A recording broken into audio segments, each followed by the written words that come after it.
रामायण मैया की जय।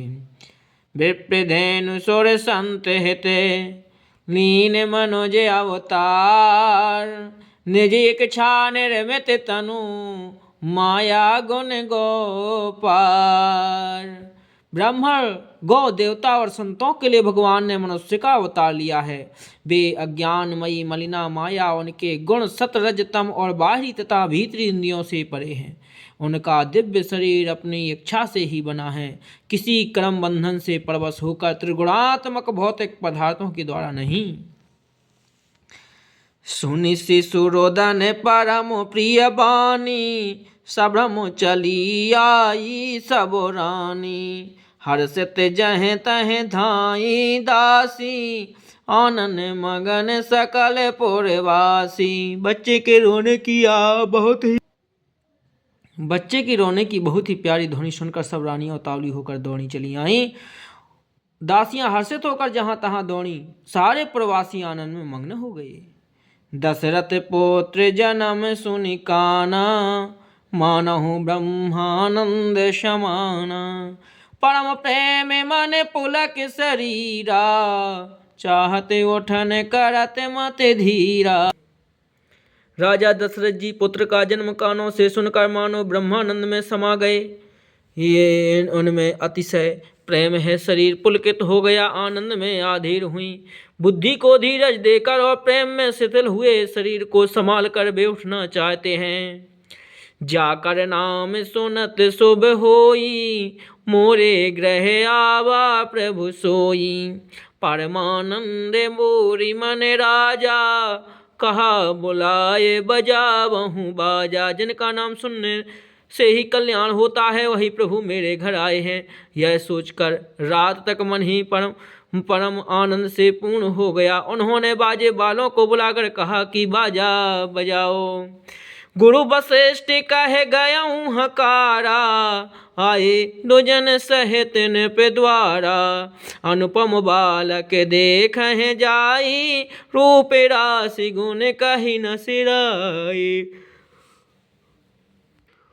गुरु वशिष्ठ जी के पास बुलवाया गया। वे ब्राह्मणों को साथ लिए राजद्वार आए। उन्होंने जाकर अनुपम बालक को देखा, जो रूप की राशि है और जिसके गुण कहने से समाप्त नहीं होते। नंदी मुख सराध करी, जात करम सब कीन। हाटक धेनु बसन मनी, निप विप्रय कह दीन। फिर राजा ने नंदी मुख श्राद्ध करके सब जात कर्म संस्कार आदि किए और ब्राह्मणों को सोना, गौ वस्त्र और मणियों का दान दिया। ध्वज पताक तोरण पुर छावा, कहे न जाए जह भांति बनावा। सुमन वृष्टि आकाशित होई, ब्रह्मानंद मगन सब लोई। ध्वजा पताका और तोरणों से नगर छा गया। जिस प्रकार से वह सजाया गया उसका तो वर्णन नहीं हो सकता। आकाश से फूलों की वर्षा हो रही है, सब लोग ब्रह्मानंद में मग्न हैं। वृंदे वृंदे मिली चली लोगाई, सहज श्रृंगार किए उठ धाई। कनक काला से मंगल भरी थारा, गावत पेठ है भूप दुआरा। स्त्रियां झुंड की झुंड मिलकर चली, स्वाभाविक श्रृंगार किए ही वे उठ दौड़ी। सोने का कलश लेकर और थाल में मंगल द्रव्य भरकर गाती हुई भरद्वाज द्वार में प्रवेश करती हैं। कर आरती न छावर करही, बार बार शिशु चरण परही। मागध सूत बंदी गण गायक, पावन गुण गावहीं रघुनायक। वे आरती करके निछावर करती हैं और बार बार बच्चे के चरणों पर गिरती हैं। मागध सूत बंदीजन और गवैये कुल के स्वामी पवित्र गुणों का गान करते हैं। सर्वस दान दीन सब काहूँ, जह पावा राखा नहीं ताहूँ। मृग मद चंदन कुंकुम कीचा, मची सकल बीथे बिच बीचा। राजा ने सब किसी को भरपूर दान दिया।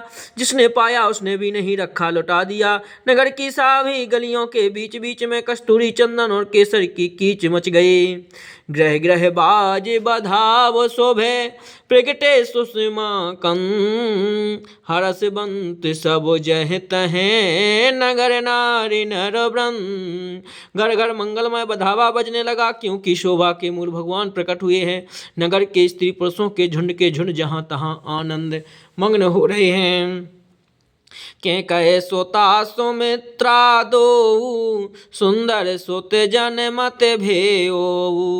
वह सुख संपत्ति समय समाजा कहे न सके सारद यही राजा। के कई और सुमित्रा इन दोनों ने भी सुंदर पुत्रों को जन्म दिया।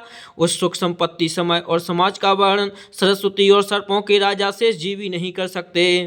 अवधपुरी सोहई यह भांति प्रभु मिलने आई जनु राती। देखी भानु जनु मन सकुचाही तदपि बनी संध्या अनुमानी। अवधपुरी इस प्रकार शोभित हो रही है मानो रात्रि प्रभु से मिलने आई हो, और सूर्य का देखकर मानो मन में सकुचा गई हो, परंतु फिर भी मन में विचार कर वह मानो संध्या बनकर रह गई हो।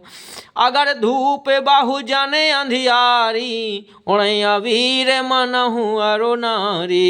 मंदिर मन समोह जनु तारा ने प्रगह कलश सोइंदु दारा। अगर की धूप का बहुत सा धुआं मानो संध्या का अंधकार है, और जो अबीर उड़ रही है वही उसकी ललाई है।